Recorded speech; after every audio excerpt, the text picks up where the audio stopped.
from 2001 till 2006, 5 years. Yes. Now, the first footstep, you can see the start construction of the island with the outer part, which is called breakwater or crescent in 2001. Thank you. Next one. Then they start shaping the inner fronts where they used only natural elements like sea, sand, and rocks.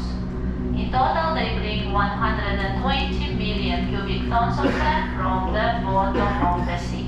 Next step, please, on this side. There are 78,000 people living in Palm Jumeirah with 70 different nationalities. It took only 5 years to build this island here. Next one is here.